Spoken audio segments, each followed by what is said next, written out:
Послание 7. Моята истинска мисия. Знам колко е труден животът ви.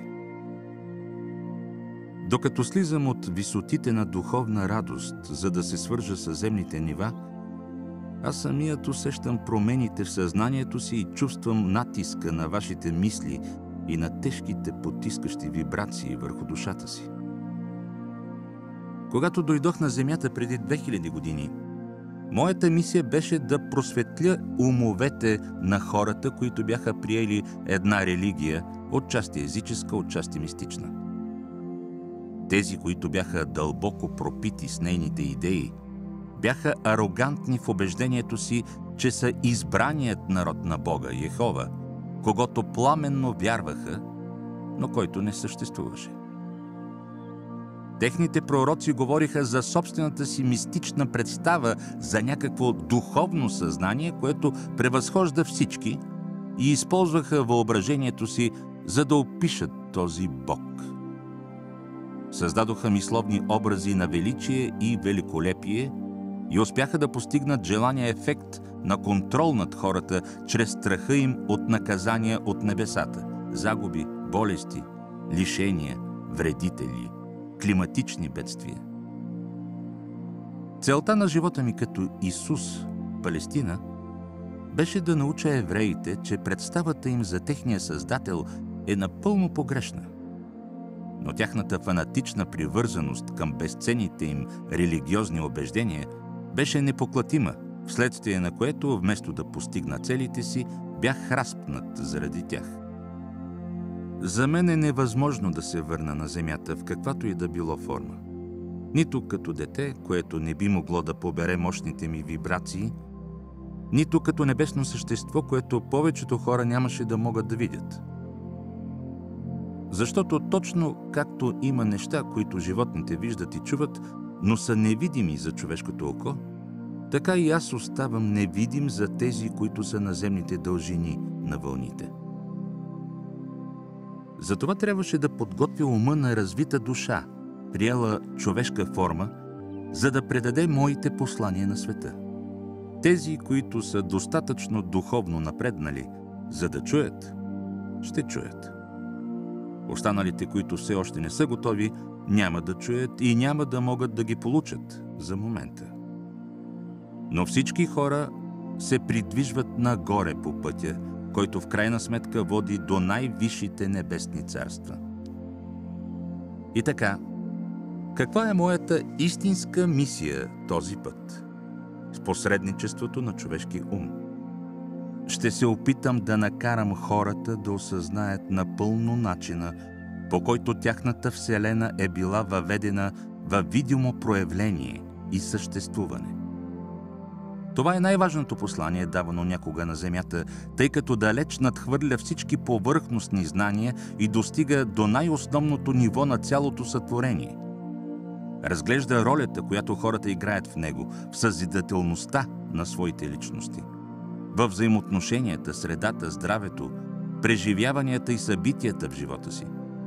Обяснява причините за техните ежедневни провали или сполуки и посочва сигурния начин да превърнат продължаващите неуспехи в устойчиви успехи. С това послание искам да привлека вниманието ви към вибрациите на съзнанието. Те отговарят за външния вид на всяко нещо и се променят с промяната на вашите мисли.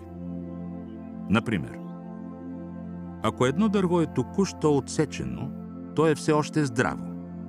Вибрациите му са с определена честота.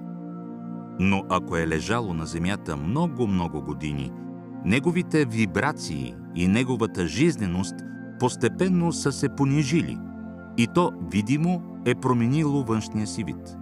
Дървото е загнило и разложено. Сега трябва да ви е по-лесно да разберете, че реалността на всяко нещо под слънцето всъщност е в основната енергия, която го поддържа, а не в самото нещо, което може да бъде докоснато, видяно или чуто. Същото важи и за вашите тела. Вибрациите в едно здраво тяло първоначално са нормални.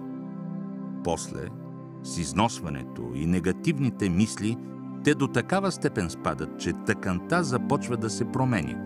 Появяват се болести, умора и изтощение. Движенията са затруднени. След почивка и сън, вибрациите се възстановяват и отново се чувствате способни да продължите с ежедневните си занимания.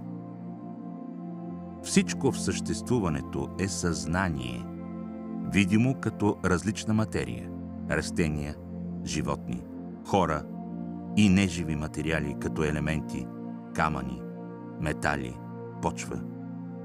Всички неща, на които се натъквате, всъщност са електрически частици, които вибрират с определена честота и създават определен външен вид. Променете драстично вибрациите на някоя от тях, инжектирайте го с ново съзнание и ще получите нещо съвсем различно. По този начин, като използвах огромната мощ на визуалното си въображение и вяра, успявах да свържа електрическите частици и да създавам храна.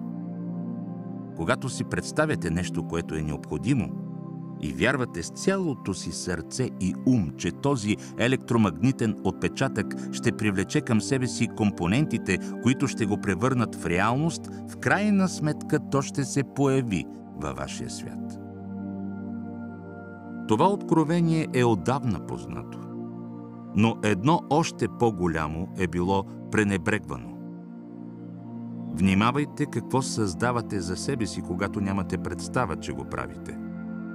Внимавайте за осъдителни и критични мисли, които може да навредят на друго човешко същество и да се върнат, за да навредят и на вас. Внимавайте за онези неразумни емоционални моменти, когато пожелавате на някого определени обстоятелства или събития. Разрушителните мисли водят до разрушителни последствия. Смятате ли, че нещата около вас постоянно се объркват? Тогава изследвайте мислите и нагласите си към другите. Помнете, че електричеството изпраща съобщението, а магнетизмът го връща обратно, понякога с лихва. Не забравяйте, че когато гледате на нещата с тежко неодобрение или раздразнение, смущавате техните естествени вибрации, които ги правят това, което са.